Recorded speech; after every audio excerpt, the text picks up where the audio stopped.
எவ்வளவுதான் திறமை இருந்தாலும் ஆரம்பத்தில் கை கொடுத்து உதவ யாராவது இருக்க வேண்டும். அப்படி யாரும் இல்லை என்றால் உங்களால் வாழ்க்கையில் முன்னேற தாமதமாகும் தங்கமே. எல்லோரையும் உந்திச் செல்வதும் முன்னேறுவதும் ஒரு வகையில் வெற்றிதான், இல்லை என்று சொல்ல மாட்டேன். ஆனால் மற்றவர்களையும் சமமாக நடத்தி உன்னோடு அழைத்து செல்வதுதான் உனக்கு மிகப்பெரிய வெற்றி. பலரும் சந்தோஷமாக வாழ்கிறார்கள் என்பதை விட பல சமயங்களில் சமாளித்து கொண்டு வாழ்கிறார்கள் என்பதுதானே உண்மை.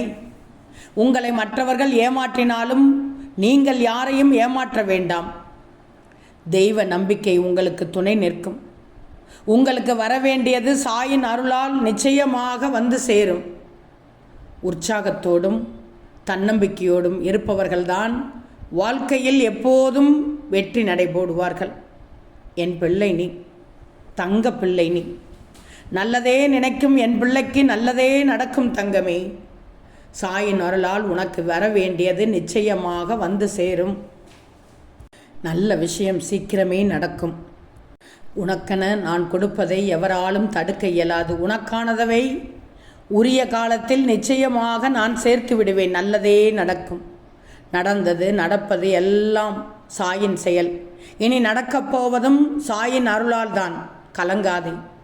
எதை நினைத்தும் கவலைப்படாமல் சாய் காட்டும் வழிக்கே செல். நான் துணை நிற்பேன். ஓம் சாய்ராம் என சொல். உனக்கு பக்கபலமாக இருந்து அனைத்தையும் நான் செய்து முடிப்பேன். யாரும் கேட்டால் தவிர யாருக்கும் அறிவுரை சொல்லக்கூடாது. நீ மற்றவர்கள் என்ன செய்து கொண்டிருப்பார்கள் என்று யோசிப்பதை நிறுத்திவிட்டு உன்னை மேம்படுத்துவதில் கவனம் செலுத்திவிடு. கோபம் வந்தால் அந்த இடத்தை விட்டு வெளியேறிவிடு. யாராவது நல்ல விஷயம் செய்தால் பாராட்டிவிடு. கெட்டது செய்தால் அதற்காக வாக்குவாதத்தில் ஈடுபடாதே. அவர்களாகவே திருந்திக் கொள்வார்கள். ஓம் சாய்ராம்.